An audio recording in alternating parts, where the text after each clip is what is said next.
bersama-sama dengan Allah dan firman itu adalah Allah. Itu menjelaskan hakikatnya Yesus yang ilahi, botol. Bukan malah kau ganti. Jadi kata-katanya pada mulanya adalah Yesus, Yesus bersama-sama dengan Yesus. Dan Yesus itu adalah Yesus. Ya iyalah Wafi, gak bakalan nyambung. Kau aja gak ngerti kok kalau yang dimaksud dengan Allah itu bukanlah nama, melainkan gelar atau hakikat. Masa diganti pada mulanya adalah Yesus, Yesus itu adalah Yesus. Itu kan ada kata Allah, Hotheos. Theos atau Allah atau God itu bukanlah nama, bukan personal name. Ngerti? Itu gelar. Jadi ketika kamu mau ganti sang firman itu menjadi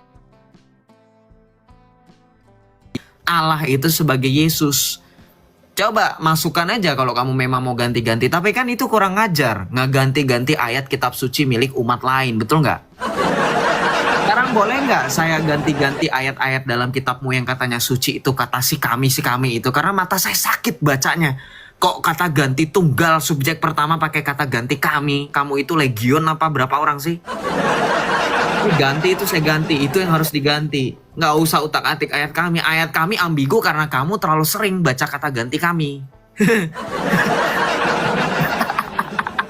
Ini si kami akan kami di sini siapa? Ya, giliran menunjukkan huwallazina apa gitu, dialah. Ini merujuk pada ilah kamu. Giliran kami menunjuk ke ilah kamu juga. Yang benar dong, konsisten. Pokoknya semenjak kitabmu yang katanya sempurna itu turun, kita semua jadi liar atau pusing masalah kata ganti. Ya, pusing kita. Latria, aduh Islam sosokan ngomongin masalah latria. Udah dibilang, saya sudah jelaskan berkali-kali. Kamu tahu nggak, Nandar itu hanya bermain kata-kata dengan kalian. Latria itu nggak cuma kepada Yesus, latria itu kepada Latri Tunggal Maha Kudus. Dan kami tidak bisa memisahkan latria hanya kepada Yesus, karena kami bukan Yesus only. Aduh, charger, sorry. Jadi latria itu nggak cuma Yesus, latria itu kepada Latri Tunggal dan itu tidak terpisahkan. Ketika orang Katolik atau orang Protestan atau orang Ortodoks memuliakan Allah, itu nggak cuma Yesus, karena bukan Jesus only kami itu, nggak seperti kamu Islam. Joseph botol, aduh kalau saya botol saya lebih berisi daripada Gus kamu nggak berisi, jadi tong kosong nyaring bunyinya. Kamu tahu nggak peribahasa yang cocok untuk mereka apa teman-teman? Tong kosong nyaring bunyi sound horek, karena mereka itu sama di mana-mana. Nandar kalau diskusi sama saya volumenya digedein. Mic-nya, toaknya kemana-mana. Wafi sama, Andriansa sama, Riva apalagi. Gak pernah ada yang normal. Kalau ngomong tuh kayak gini, biasa pakai volume biasa. Ngapain kenceng-kencengan? Zuma, ya. Salve Joseph, salve Bunda Lara, salve. Ya udah debat lagi aja sama Nandar. Pengennya Islam, lu pengen akun gue lama-lama ke ban. Itu kan keinginan kalian. Jangan sampai saya bongkar isi chatan grup kalian itu di Telegram lo. Kalau nggak ada UU ITE saya udah bocorkan dari lama itu. Kalian itu mengunci atau menarget beberapa akun apologet untuk kalian ini ban. Beberapa udah ini kan, tapi ternyata puji Tuhan mereka bisa balik lagi akunnya. Susah, udah dibilang kamu itu ngandelin kekuatan manusia. Kemana ilah kamu yang katanya maha kuasa itu? Mohon azab dong kalau misalkan memang ilah kamu berkuasa. Nih saya 20 tahun, saya sudah 3 tahun meninggalkan ajaran saya yang lama itu, saya nggak diazab-azab. Kenapa? Kamu mau rekam Joseph nantangin siapa? Nantangin siapa? Saya nggak berani nantangin Tuhan loh. Tuhan Allah saya yang sejati itu tidak gampang mengazab-azab umat-umatnya. Kenapa? Karena Tuhan Allah kami mengasihi. Kamu baca Matius 5 ayat 45. Tuhan Allah Bapa kita di surga itu begitu sempurna kasihnya sehingga dia menerbitkan matahari bagi orang benar maupun orang tidak benar. Menurunkan hujan bagi orang fasik maupun orang tidak fasik. Itu Tuhan Allah yang sejati. Nggak tahu kalau Dewa Baal memang seperti itu. Karena memang ciri-ciri penyembah berhala itu mereka akan menggunakan berhala-berhala mereka untuk mengutuk, menyantet, ya witchcraft. Itu kalian. Ya. Betul nggak? Betul nggak teman-teman? Sekarang saya tanya, betul nggak? Kalau misalkan teman-teman suka baca sejarah mitologi atau mungkin teman-teman lihat penyembah berhala, penyembah itu seperti itu. Ya suka mencantet, itu kamu itu. Makanya kan mereka itu penuh dengan witchcraft gitu. Kamu lihat gak? Ntar saya balikan ke Mara karena saya mau benerin Kifeye ini.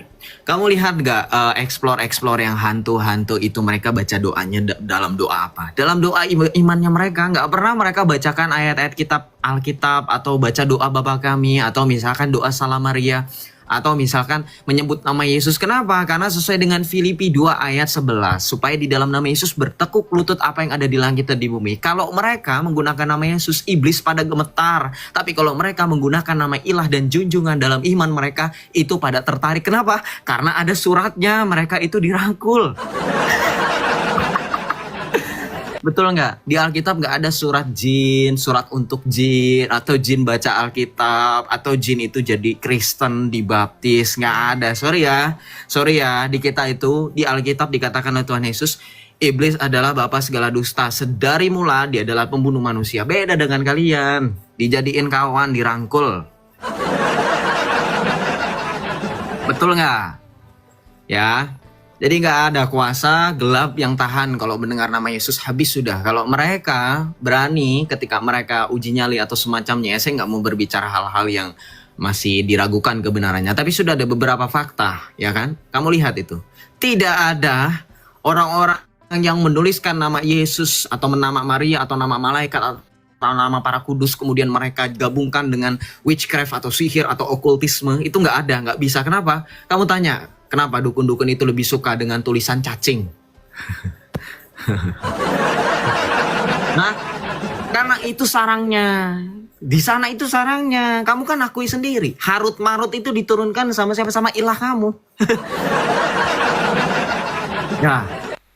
Gak pernah ada tanda salib, bikin jimat pakai tanda salib. Gak ada. Kalau saya tampilkan di layar ada jimat menggunakan nafas ilah kamu atau junjungan kamu. Nah itu banyak. Dijual lagi di Shopee, di Tokopedia. Kesebut lagi mereknya. Sorry.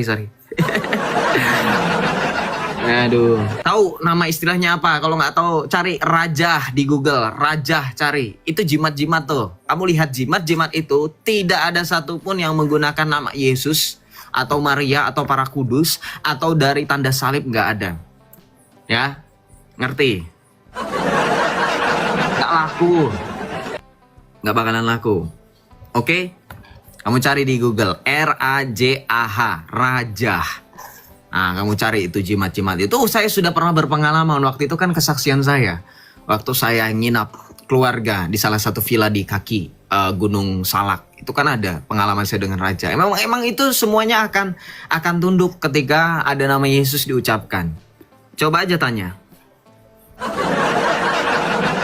Makanya kamu lihat orang-orang yang ketika kamu lihat kasus-kasus di dunia, orang-orang Kristen dianiaya, dipersekusi, mereka lebih sering condong untuk menghina Yesus Kristus, menyerang pribadi Yesus. Itu kenapa? Karena memang satu-satunya yang real, satu-satunya nyata itu hanya Yesus. Mereka tidak menyerang, mereka tidak menyerang yang dari Arab, mereka tidak menyerang yang dari Cina, mereka tidak menyerang yang dari mana-mana. Mereka hanya menyerang Yesus yang waktu itu dilahirkan di kota Bethlehem, yang wafat di kayu salib pada masa pemerintahan Pontius Pilatus, kemudian ia turun ke tempat penantian, bangkit pada hari ketiga dan naik ke sorga. Ya kan? Coba tanya sama orang-orang luar. Nggak ada orang luar itu menyerang Islam. Justru di Islam di luar sana dirangkul. Kenapa? Coba tanya sama orang-orang luar itu. Kenapa Islam akhirnya dirangkul?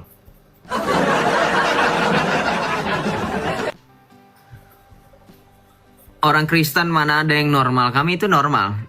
Karena kalian nggak normal, makanya kalian melihat kami seolah-olah sama seperti kalian. Supaya kalian nggak sendirian. Kelihatan nggak normalnya. Jadi kalian ngajak kami supaya saya biar saya nggak kelihatan sendiri nggak normalnya, saya ajak orang Kristen deh gitu. Enggak, mohon maaf, kami normal soalnya kami nggak pernah membentur-benturkan kepala ke tanah 17 kali lebih. Ya, maaf, kami masih normal. Coba dicek di ronsen. Ya, di ronsen coba teman-teman, ada yang berani ronsen apa itu namanya di bagian kepala? Ya, saya nggak tahu istilahnya apa. Masih normal kan otaknya, bagian depan, bagian belakang itu normal kan teman-teman? Nah, MRI, ya MRI, CT scan, ya itulah namanya. Masih normal karena kepala kami masih gres, nggak pernah kami bentur-benturkan ya. Gitu, oke? Ya kalau ada yang nggak setuju silahkan naik ke atas diskusi ya. Saya membuka diskusi kalau misalkan nggak setuju. Kalau misalkan setuju ya sudah di bawah aja. Berarti betul toh? Ya berarti apa yang saya katakan sejauh ini betul. Tidak bisa dibantah. Bukan saya menghujat. Kalau menghujat silahkan naik. Buktikan. Bantah langsung. Begitu ya. Setuju. Kalau dikatakan menghujat, misalkan Joseph itu cuma bisa menghujat, ya sudah bantah. Nggak pernah ada loh. Sekarang saya tantang sama teman-teman semua yang Islam. Ada nggak dari polemikus kebanggaan kalian, Nanda, Rifa, Zuma, Wafi, dan seterusnya? Ada nggak dari mereka yang kira-kira rekam atau mungkin mendapatkan rekaman dari orang lain yang nonton live saya, kemudian mereka bahas, ini Joseph ini salah bahasnya, nggak pernah ada. Bukan saya merasa sombong atau gimana ya. Karena apa yang saya bicarakan fakta semua berdasarkan dalil, dan saya bukan orang yang suka ngutang data seperti mereka-mereka itu. Ntar sok Joseph datanya besok ya. Joseph, saya janji sama kamu datanya nanti ya. Tapi saya lagi ini dulu, itu. Kalau udah kayak gitu, lihatlah ekspresi muka saya. Lihatlah live YouTube ketika saya diskusi sama si Rifa itu. Ketika Rifa udah ngomong, Joseph datanya nanti ya, Uni masih lihat ekspresi muka saya langsung berubah, kaget. Gitu. Apa ini? Muslim naik dong ya. Tuhan jadi manusia bisakah? Bisa. Buktinya Yesus, firman Allah menjadi manusia. Yang beda itu, yang aneh itu ya Allah jadi batu gitu. Makanya kalian itu nggak terima Allah jadi manusia karena kalian lebih menerima Allah jadi batu gitu. Ya, Allah jadi batu kalian terima. Kalau firman Allah jadi manusia kalian nggak terima, itu kan aneh. Yo iyalah, coba teman-teman bantah deh. Sekiranya memang perkataan saya salah, kalian kan lebih menerima konsep batu yang menghapus dosa, batu yang menebus dosa, batu yang bisa menjadi saksi kalian di hari kiamat, daripada Yesus sendiri yang menghapus dosa dan menebus dosa, daripada Yesus sendiri yang akan menghakimi ketika kita semua nanti dikumpulkan pada hari penghakiman, ya kan? Itu kalian lebih suka kan dengan batu? Batu lovers. Kak Joseph tantangannya tentang tanggapannya tentang Viti Romo Patris gimana ya? Romo Patris menjelaskan dari lingkup Romo, dari lingkup klerus. Kalau nggak suka ya tinggal diblokir. Saya udah berkali-kali bilang kok buat teman-teman Protestan atau non Katolik lainnya. Kalau misalkan nggak setuju ya silakan aja diblokir. Nggak ada kewajiban bagi kalian untuk menonton. Semakin kalian menonton, semakin kalian nanti jadi Katolik atau jadi pengikut atau jadi sama seperti Romo Patris dan saya dan teman-teman yang ada di sini Katolik. Oke, kita lanjut ya. Nandar udah disikat. Oh iya. Bosen Joseph, iya. Salve Kacong Jagat, selamat malam. Shalom. Iya, selamat malam. Salam, bukan salam. Iya, sama aja, itu dari bahasa Ibrani transliterasi. Jangan menunjukkan ke laman di sini. Silakan dibuka kameranya. Botol amat. Salam, salam. Transliterasi, ngerti transliterasi enggak? Transliterasi. Phonetic correspondent. Do you understand? Do you get it? Jadi kok botol amat ya nyembah anak orang sampai sekarang. Jangan selawat di sini, jangan selawat. Saya terlalu rendah untuk disebut sama seperti baginda kamu yang botol. Silakan dibuka kameranya. Kita nggak ada waktu untuk memuji baginda malam ini. Biarkan memuji baginda bisa besok, bisa nanti. Silakan dibuka kameranya. Tampan sih sok pinter, tapi otak curut. Silakan, saya sudah bilang tidak ada waktu untuk menyebutkan ciri-ciri Muhammad di sini. Saya minta kalian atau kamu untuk buka kamera.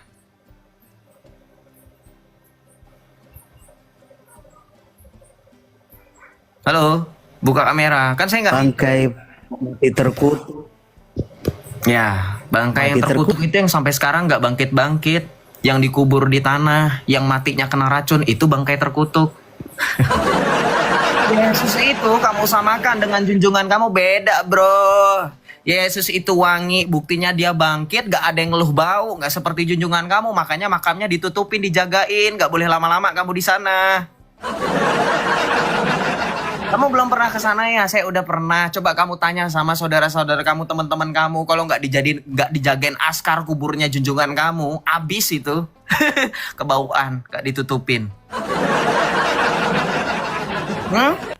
Ayo, fakta loh ini. Jangan bilang Joseph penghujat. Kamu lihat, katanya kan kalian suka membandingkan. Seperti Mustafa Kemal Atatürk, makamnya itu ditutupi loh. Kalau di Turki, kayak lu udah pernah ke Turki aja. Kalau begitu junjungan lu makamnya ditutupi juga bau dong. Samanya bau. Ya karena itu tidak bangkit, orang itu nggak bangkit. Junjungan kamu itu tetap dikubur. Cecep dicariin sama Yonatan Nandar. Aduh, kayaknya kecintaan banget Yonatan Nandar itu nggak pernah jadi manusia normal atau laki-laki normal ya. Kalau dia bisa menertibkan orang Islam, termasuk orang-orang yang ada di Telegram, yang tergabung dari Laskar API, ya, yang katanya divisi cyber pret, itu divisi report berjamaah. Kamu bilang saya mau PKPK, saya nggak mau mengorbankan akun saya lagi. Kan kalian cuma bisanya untuk report. Kalian udah tahu kan dari kemarin ketika Nandar itu salah kutip data dari Sevaria, saya tunjukkan Sevaria, website kebanggaan Riva, Nandar, Zuma, Kores, ternyata mengatakan Muhammad itu Mesugoh. Kamu tahu Mesugoh nggak? Madman, kamu tahu bahasa Inggris madman nggak? Orgil. Saya malah dikatakan, kok Joseph kamu menghujat? Saya nggak menghujat, saya itu menyadarkan kalian. Kalian itu pakai datanya Yahudi untuk menyerang kami, untuk mendukung posisi kalian. Tapi kalian itu bagaikan menjilat ludah mereka sendiri. Kenapa? Karena mereka juga meludah ke junjungan kalian itu loh, dikatakan orang gila. Paham nggak kira-kira? Jadi bukan saya menghujat. Kalau saya menghujat nggak pakai data baru, saya ada datanya kok saya tampilkan dalam bahasa Inggris, dalam Sevaria, websitenya orang Yahudi, dikatakan kok, your so-called prophet Muhammad, may police be upon him, itu dikatakan Mesugoh, madman, orang gila, tau nggak? False prophet. Nah, kamu tahu itu? Oke, ya. Astagfirullah. Oke, kita lanjut ya. Jangan bilang saya istighfar, saya lagi ngomong apa tau nggak? Astagfirullah. Ngerti bahasa Inggris? Oke, kita lanjut ya. Shalom, selamat malam, Mas Soleh. Selamat malam, selamat sore. Iya, selamat malam dan selamatkan junjungan kamu yang masih dikubur. Silakan dibuka kameranya. Oh, masih dikubur? Ya, masih kan? Bang, nih, Masih kan? nanya, Bang. Masih kan kuburannya di mana? Mekah Al Mukarramah atau di Madinah? Madinatun Munawwaroh. Di mana? Kamu gak usah bandingin junjunganmu dengan Yesus deh. Junjunganmu bandingin sama orang-orang kudus kami seperti Santa Bernadette, seperti siapa lagi ya? Siapa lagi ya yang jasadnya masih utuh? Oh, Santo Karbel Makhluf, Beato Carlo Acutis. Itu jasadnya berada dipertunjukkan ke publik, sudah diidentifikasi oleh para ilmuwan, ya kan? Dikatakan jasadnya ini tidak dapat BUSUK, tidak ada formalin. Jangan kamu bilang pakai formalin ya Islam, karena semakin kalian berbicara, semakin kalian menunjukkan Islam kalian. Once again, kalian itu di bawah dari yang tidak cerdas. Kenapa? Formalin itu ada masanya, nggak bisa selamanya, nggak bisa selama-lamanya. Betul nggak teman-teman yang mengerti atau paham dengan dunia medis? Betul nggak saya bilang? Formalin itu sementara. Sebanyak apapun formalin itu nanti kelihatan efeknya. Kamu lihat saking jujurnya gereja, makanya jasad-jasad para kudus itu ditaruh di peti kaca supaya semua orang bisa menyaksikan secara kasat mata. Nggak ada yang dibuat-buat. Kenapa? Kalau pakai formalin itu ada efek sampingnya. Badannya membiru atau apa, saya nggak mengerti. Pokoknya ada efek sampingnya. Ya, Santo Padre Pio itu orang kudus. Kenapa? Kenapa saya tiba-tiba ngomongin orang kudus? Jasadnya orang kudus tidak BUSUK, tidak kemudian mengurai. Kenapa? Karena dalam mereka ada kisahnya atau ada hadisnya atau ada cerita karangan dari mereka, saya nggak tahu ya, ini buatan mereka sendiri, mengatakan bahwa ketika orang meninggal, wafat, dan jasadnya itu tetap utuh, berarti dia semasa hidupnya berbuat baik dan diterima amal ibadahnya oleh ilah mereka. Berarti Santo Padre Pio, Bernadette Suberius, Yesus Kristus itu lebih kudus daripada junjungan kamu. Kenapa? Junjungan kamu aja jasadnya nggak dipertunjukkan ke publik. Kenapa? Saking malunya kalian. Ya kan?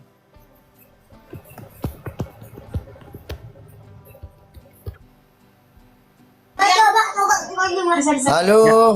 Silakan dibuka kameranya, jangan buat saya rungkat dengan suara anak kecil di latar belakang karena sudah aturan TikTok, harusnya kamu udah mengerti. Terima kasih Kak Yan.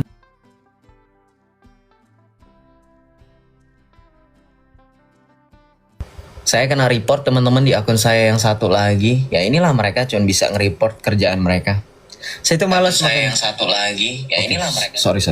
Saya tuh malas sebenarnya, makanya ketika saya diskusi sama mereka nih, ketahuan loh. Saya tuh bisa tahu kenapa bisa mereka yang report. Kenapa? Kalau dari mereka report berjamaah itu langsung ketahuan. Jeda waktunya tuh 3 hari, 3 sampai seminggu. Tapi kalau TikTok itu hanya peringatan loh. Jadi mereka memang kemampuannya cuma bisa report berjamaah. Pakai akun anti rungkat. Akun anti rungkat tuh apa? Saya nggak ngerti. Akun saya akun normal-normal aja kok. Salve Joseph, salve. Gak ada mental, emang gak ada mental mereka. Salve teman-teman, selamat bergabung. Teman-teman mohon bantu tap-tap layar ya. Terima kasih Kak Yani. Teman-teman bantu tap-tap layar ya. Bantu supaya akun ini kuat, gak gampang kena rungkat ya. Saya ganti dengan akun yang lain untuk bisa berbicara. Salve Joseph sudah lama tidak join. Salve Kak Mehmet. Ya, join lah, bergabung lah, sinilah. Makanya ramaikan supaya semakin banyak jiwa-jiwa yang diselamatkan. Jangan kebanyakan muter-muter ya. Kalau muter-muter nanti sama seperti mereka. Muter nggak nyampe tujuan ya kan. Cari jalan terus, tunjukkanlah kami jalan, tunjukkanlah kami jalan. Udah ketahuan jalannya Yesus, ya kamu nggak pernah ketemu dengan jalan itu karena kerjaanmu cuma muter-muter gitu loh. Muter-muter, kalau nggak muter-muter benter-benterin pala ke tanah, itu tuh aja.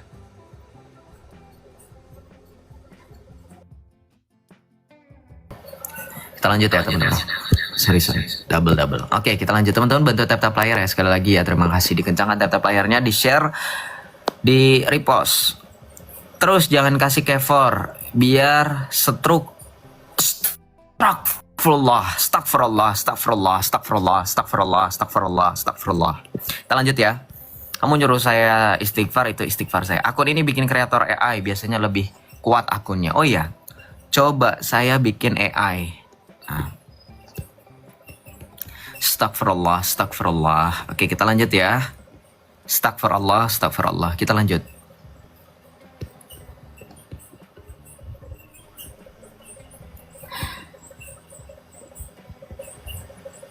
Udah tuh bang, oke, terima kasih. Shalom.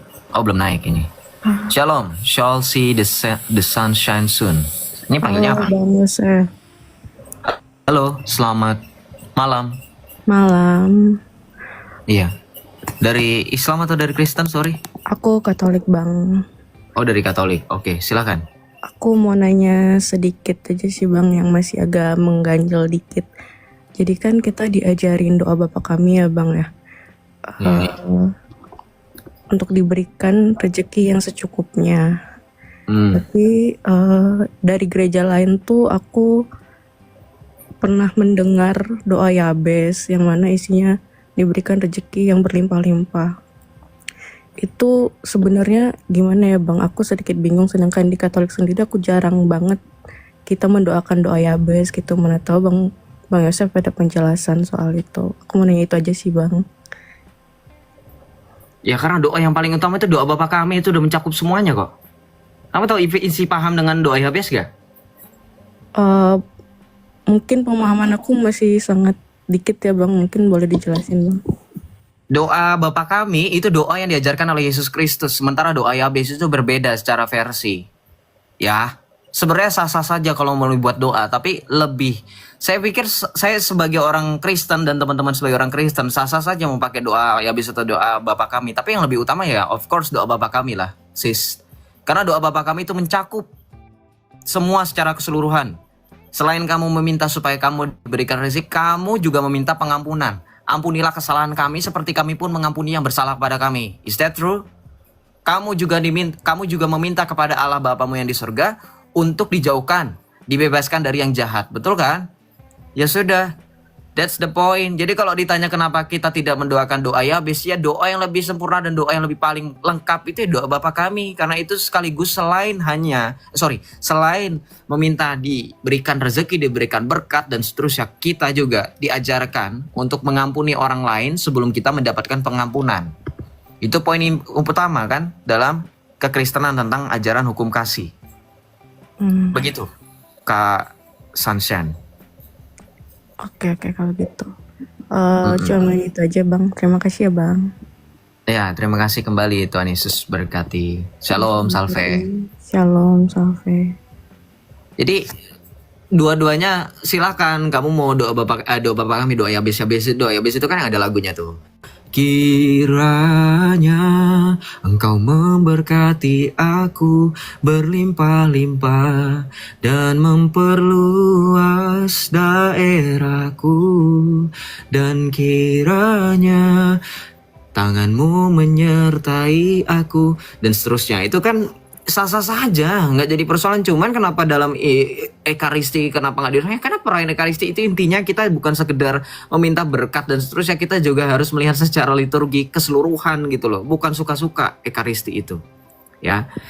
Makanya didoakan doa Bapa kami, karena doa Bapa kami adalah doa yang paling lengkap, doa yang paling utuh, dan doa yang paling sempurna. Kenapa saya bisa mengatakan demikian? Ya karena yang punya, yang ngajarin kita, Sang Firman Allah yang hidup, yang mengajarkan kita supaya bagaimana cara berdoa kepada Bapa kita yang di sorga. Ya kan?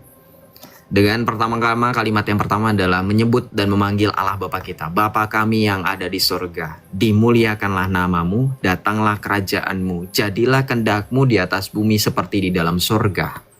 Ya kan? Our Father who art in heaven, hallowed be thy name, thy kingdom come, thy will be done on earth as it is in heaven. Latinnya Pater Noster qui es in celis sanctificetur nomen tuum ad veniat regnum tuum, dan seterusnya. Kita lanjut ya. Islam gak ada yang naik, Islam gak ada yang berani naik kalau mereka berani. Sama Rifa, sama siapa lagi, Kores sama Wafi. Itu sudah diwanti-wanti. Islam jangan naik ke roomnya Joseph, Islam jangan sembarangan. Nah itulah, makanya mereka nggak ada yang berani naik ke sini lagi, teman-teman. Udah beda, nggak kayak dulu. Karena kalau dulu tuh pada berlomba-lomba, karena mikirnya ya sekelas Joseph bisa dibohongin sama mereka gitu. Mereka itu cuma bisanya ngegedein volume suara mereka pakai sound card gitu. Ya, itu ada yang mau naik bang. Oke, ini saya cara nutupnya gimana ini? Aduh, saya kepencet ini gimana nih? Saya nggak bisa nutup layar saya, jadi full komentar ini teman-teman. Gimana ini? Aduh, ampun Tuhan. Bentar, saya keluar dulu. Bentar. Aduh, nggak bisa dipencet ini.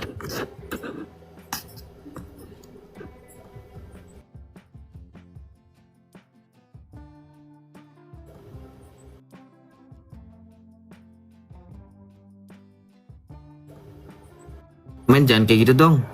Kalau komen kayak gitu, saya itu kena report. Jangan sembarangan komen kayak gitu. Kita lanjut ya. Shalom. Oke, selamat malam. Lu begini kenapa bro? ODGJ Ya, atau gimana? Kamu mau Gue nyebut deskripsi Muhammad. Kenapa Islam naik-naik tiba-tiba menceritakan tentang kepribadian Muhammad? Kan saya nggak minta kamu menceritakan kepribadian Muhammad. Junjungan kamu mau ODGJ, saya nggak peduli. Mute gue sih. Ya nge-mute lah, orang belum dipersilakan bicara udah ngomong duluan. Punya sopan santun nggak ente? Atau memang ajaran Islam kayak gini? Main dobrak aja, main masuk aja, main Assalamualaikum, apa kabar? Duar, baldak. Ya. Lu lucu. Kamu mau kayak gitu? Ya lu nggak lucu sih sebenarnya, karena kan itu serius, itu ajaran kalian. Nggak lucu memang, karena itu ajaran kalian. Yang lucu itu kalau kalian itu nggak mengakui itu bagian dari ajaran kalian, itu baru. Daya turunnya, kasihan kamu. Bye bye. Saya pikir naik mau diskusi, ternyata cuman mau bikin akun saya rungkat gitu loh.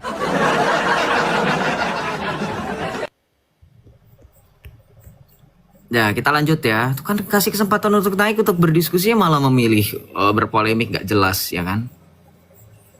Kita lanjut ya. Nggak ada yang berani diskusi, Joseph nggak ada. Gimana mereka mau diskusi?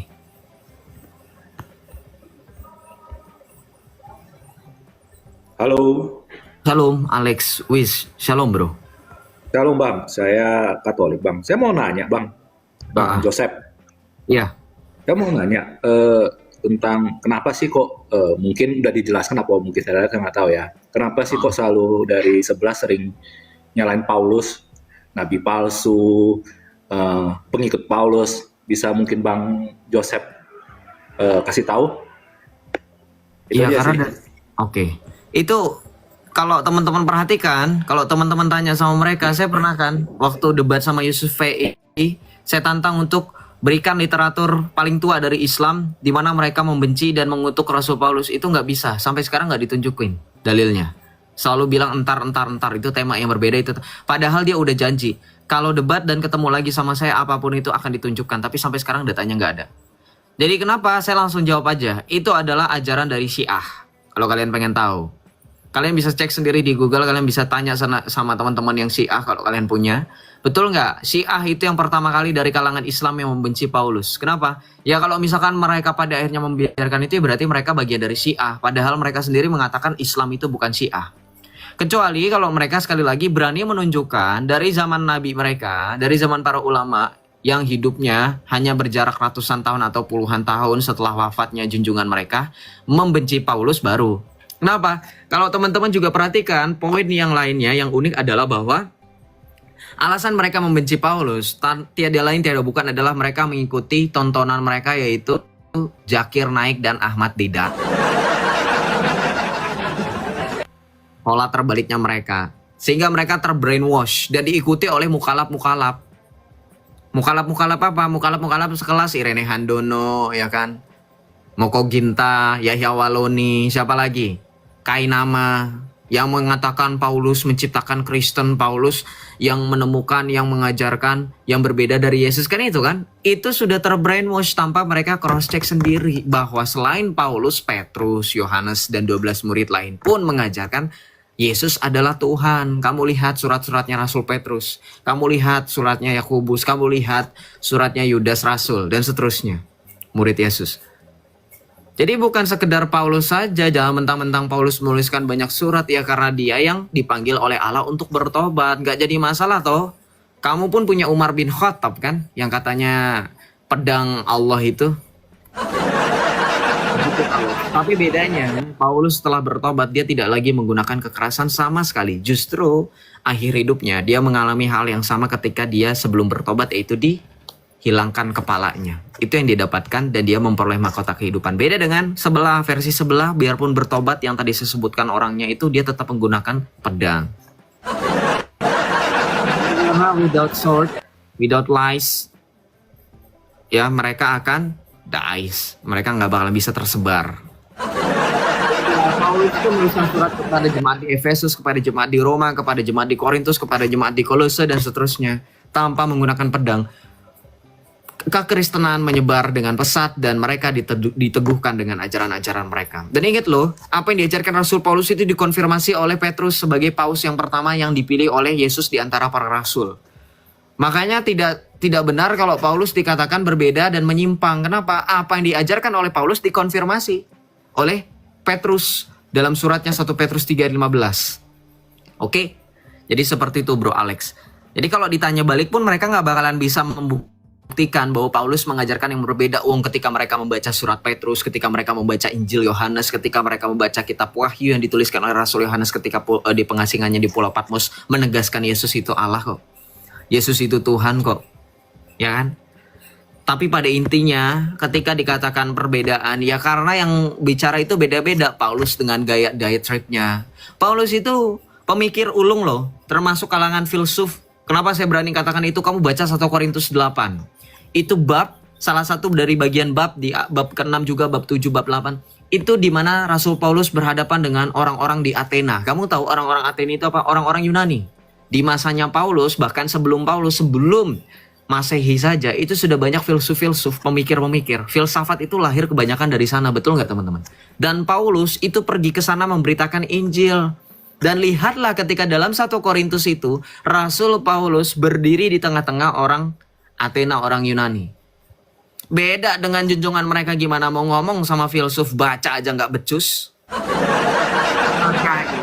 Mereka iri. Kenapa? Lihat sekelas Paulus, once again, sekalipun dia punya privilege, dia diajarkan dari seorang Rabi Gamaliel yang bernama Gamaliel dari keturunan Farisi, punya privilege yang pada saat itu adalah salah satu yang punya kuasa dan seterusnya. Paulus tidak menggunakan itu. Beda dengan junjungan mereka, makanya junjungan mereka harus dimanjain. Beda, Paulus itu tidak dimanjain oleh Yesus. Bahkan hidupnya diubah 180 derajat untuk menderita bersama dengan Kristus dan pengikut-pengikut Kristus lainnya.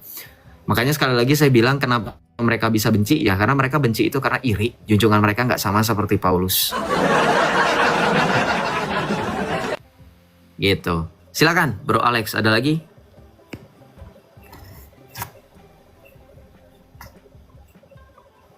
Terima kasih ya. Oke, terima kasih kembali, Bro. Tuhan Yesus berkati ya. Thank you, amin. Oh, Ya, jujur aja teman-teman, kalau baca tulisan Rasul Paulus itu akan puyeng. Kenapa puyeng? Karena once again Paulus itu menulis dalam gaya bahasa penulisan yang tidak mudah untuk dibaca, itu levelnya tinggi. Bahkan kalau teman-teman baca penelitian dari para teolog, dari para orang-orang yang meneliti Alkitab dan seterusnya, semacamnya ahli bahasa, itu mengakui loh, tulisan Paulus itu pada masa itu setara dengan orang-orang yang punya pendidikan tinggi. Karena saking sulitnya dipahami, bukan dibaca, dipahami. Kenapa? Gaya bahasanya itu loh yang khas, ciri khas.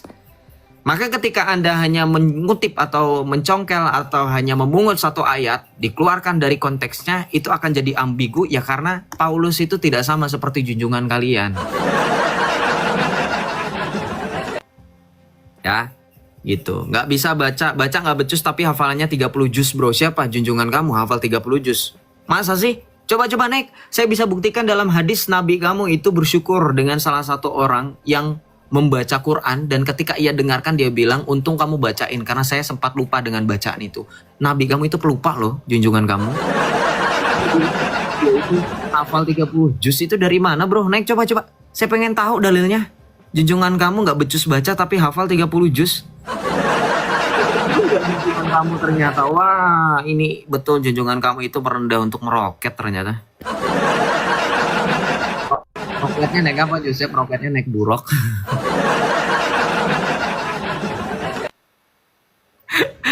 Naik. Siapa itu tadi? Miniatur Sound Jakarta. Kamu sudah saya invite. Kamu kenapa nggak berani naik kalau kamu pede? Junjungan kamu nggak becus baca tapi hafal 30 juz. Kamu naiklah, tunjukkan sama kami datanya. Apa kamu sudah tahu? Kamu itu asbun, asal bunyi, sama kayak junjungan kamu asbun.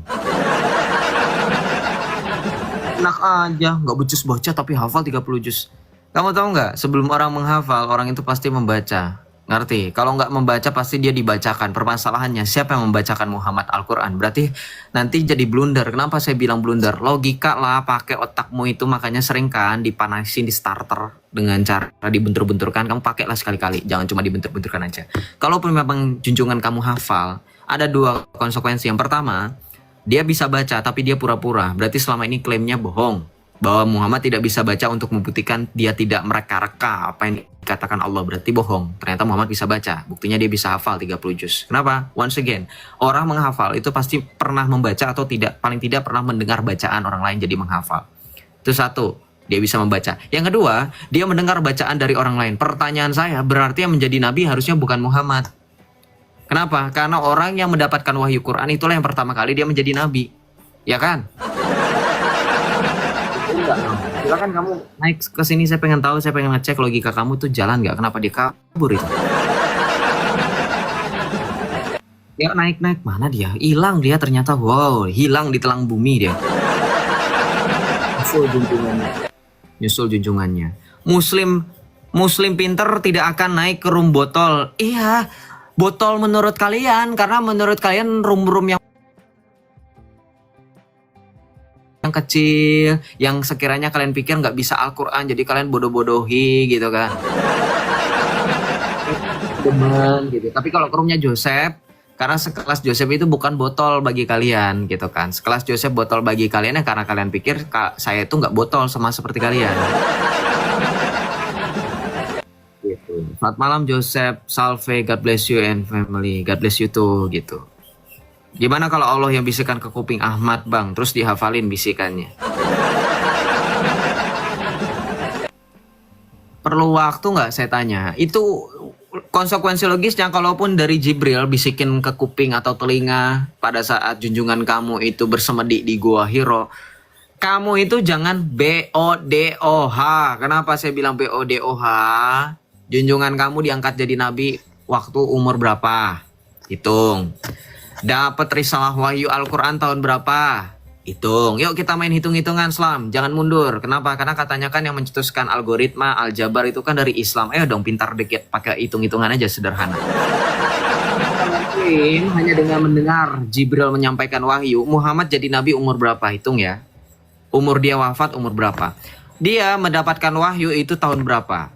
Dan dalam jangka waktu berapa? Kamu hitung per periode. Kira-kira cukup gak periode itu untuk menghafalkan 30 juz? Cukup gak kira-kira? Nyampe otak kamu kenapa saya suruh ngitung waktunya dari mulai dia menjadi nabi, mendapatkan wahyu turun berapa jangka lama. Supaya otak kamu jalan, jangan cuman asbun. Mau pikir Jibril sama Muhammad seharian gitu ngobrol gitu. Turunnya Quran kamu, nih nggak malu ya diajarin Oten ya. Turunnya Quran kamu itu 22 tahun, 2 bulan, 22 hari. Atau digenapi menjadi 23 tahun. 23 tahun bayangkan. Kira-kira menghabiskan sisa waktu sebelum dia wafat di umur berapa? Nyampe nggak? Ngafal tuh 30 juz kira-kira. Oke, kita lanjut ya. Ini nggak ada yang berani naik nih dari teman-teman Islam. Iya bang, belum lagi sama hadis-hadisnya. Iya itu dia, makanya. Bang, saran buat muhajirin untuk bertahap belajar tentang Kristen. Salam muhajirin, Chandra Chan. Kamu mau belajar tentang Kristen, yang pertama-tama kamu selesaikan dulu tugasmu menjadi seorang Islam. Supaya nanti ketika menjadi seorang pengikut Kristus, kamu tidak lagi terbayang-bayang untuk menyelesaikan tugasmu. Selesaikan dulu supaya kamu bisa naik kelas. Kalau kamu belum selesai tugasmu, yang mana bisa naik kelas? Gitu loh.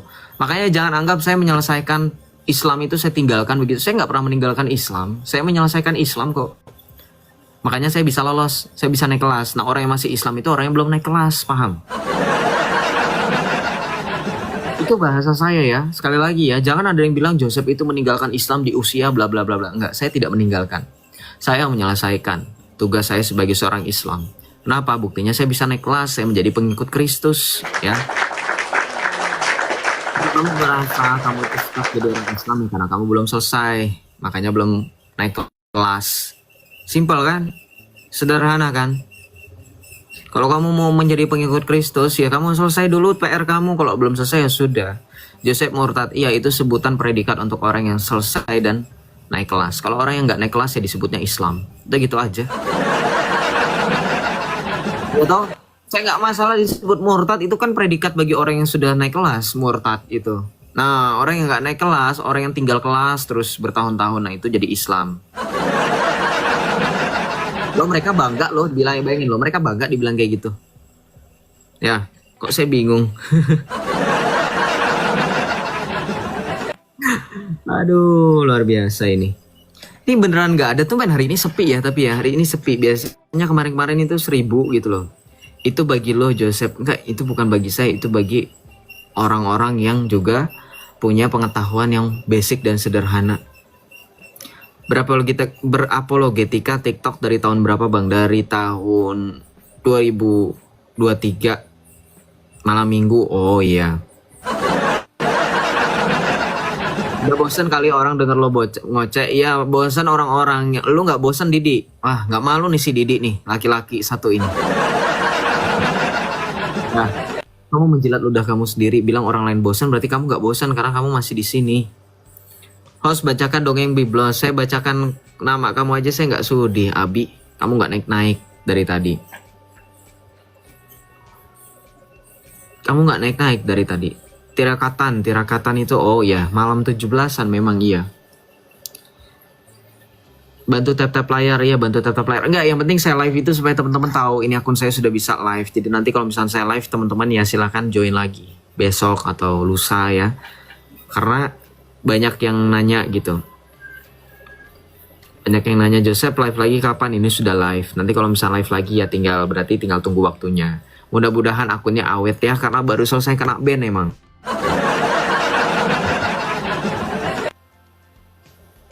Baru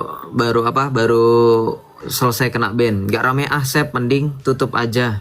Perlain Saki. Iya mau gua tutup, tapi kamu bahagia ya kalau saya nggak bisa lagi atau nggak mendakwahkan ajaran yang benar. Saya kenapa tidak live pagi atau siang atau sore aja? Pagi tadi saya ada kegiatan. Besok saya juga nggak mungkin live seharian. Menghormati pesta kemerdekaan negara kita setahun sekali kan. Oh sore masih bisa. Kalau pagi nggak. Karena juga gereja. Salve juga salve. Ada orang yang bilang, Al-Quran turun dari gua gelap, kenapa kalian marah? Sedangkan Yesus dikubur di gua yang gelap juga. Ya beda loh. Dua hal yang berbeda. Yesus dikubur di gua gelap untuk mengalahkan maut. Beda dengan junjungan kamu. Di dalam gua gelap itu untuk mendapatkan maut dan mengajarkan maut. Yesus itu di gua, dikuburkan, dia turun ke alam penantian untuk menyelamatkan mereka yang menanti dari zaman Abraham. Ya, untuk dibebaskan dan kemudian mengalahkan maut. Beda tujuannya. Ya, memang satu tempat tapi beda. Junjungan kamu itu di dalam gua mengajarkan dan mendapatkan maut. Beda ya. Jadi jangan disamakan, jangan kemudian menyamakan. Oh, kok Yesus juga dikubur di gua? Ya beda, Yesus di gua itu nggak mendapatkan wahyu, nggak dicekik sama malaikat, nggak dicekik sama iblis yang menyamar dari malaikat terang. Ya kan? Beda kan? Yesus Kristus itu mengalahkan maut. Joseph, kasih saya doa Bapa kami bahasa Arab yang ada harokatnya dong. Kamu cari aja di Google. Our Father in Arabic, nanti ada Latinnya, nanti ada harokatnya, nanti ada bahasa Arab gundulnya juga ada kalau kamu mau. Cari aja di Google. Gitu. Ya. Oke lah, ini nggak ada yang naik ya. Saya mau matikan dulu. Oke, saya mau berkeliling dulu, mau lihat live, mau iseng aja. Sekarang saya suka komentar di akunnya Nandar. Tapi nggak tahu deh. Soalnya kalau misalkan saya live lagi paling ini kena report ini akun ini. Aduh, saya bingung gimana ya caranya. Pakai VPN pun jebol teman-teman beneran. Jadi teman-teman yang menyalakan coba Joseph pakai VPN jebol. Pernah 2 kali malah. Tetap jebol. Pakai apa ya? Karena gini loh. Saya itu udah coba sebelum teman-teman saranin tuh, bukan saya sombong, udah coba pakai VPN itu tetap jebol. Dan saya itu yang paling heran ketika saya review ulang apakah memang kata-kata saya tidak pantas ketika contohnya kemarin debat sama Nadar, itu nggak ada kata-kata yang tidak pantas gitu. Tidak ada kata-kata yang tidak pantas ketika saya diskusi di live. VPN pilih server Amerika, udah server Amerika, server Europe, udah coba ganti-ganti server. Ingat ya, bukan VPN yang free, yang premium. Bahkan saya sampai minjam pernah, dikasih pinjam pernah, saya beli sendiri pernah, tetap jebol. Beda-beda aplikasi gitu, sama, bingung saya. Apa ya? Gitu. Ya udahlah ya teman-teman, kita udahan dulu bikin akun di luar ya, nanti kalau sempat lah, saya juga nggak tahu di luarnya kapan. Oke, kita akhiri dulu live-nya, nanti kalau misalnya saya bosen saya live lagi. Karena Sabtu ini saya kebetulan memang tidak ini. Katolik di Eropa katanya menurun katanya kan, bukan faktanya. Kalau faktanya baru saya tercengang. Orang kemarin World Youth Day dan kemarin ada acara di Ekaristi di Prancis di mana itu ramai kok gereja, gimana sih? Data baptisan, data penerimaan krisma itu masih stabil, bahkan cenderung naik dari tahun-tahun sebelumnya kok. Ya itu kan katanya, kalau katanya ya saya biasa aja, kecuali kalau faktanya gitu. Kamu bilang faktanya Katolik di Eropa menurun, nah baru saya kaget. Tapi kalau cuman katanya Katolik di Eropa menurun, saya ya sudah biasa saja. Udah ya, itu dulu ya, saya mau istirahat dulu sebenarnya, mau take rest dulu. Sebentar sih, once again nanti kalau misalnya aku bosan aku live lagi, paling ya pantengin aja, kalau enggak ya sudah saya tidur. Ya deh ya. Bye-bye teman-teman ya. Tuhan Yesus berkati. Kita tidak ada penutup karena nanti takutnya saya nyambung. Ya kalau pun saya nggak nyambung silakan doa kompletarium sendiri ya. Ibadat doa penutup sendiri. Ya udah teman-teman, terima kasih. Tuhan Yesus berkati. Selamat malam. Shalom. Salve. Ya selamat melanjutkan.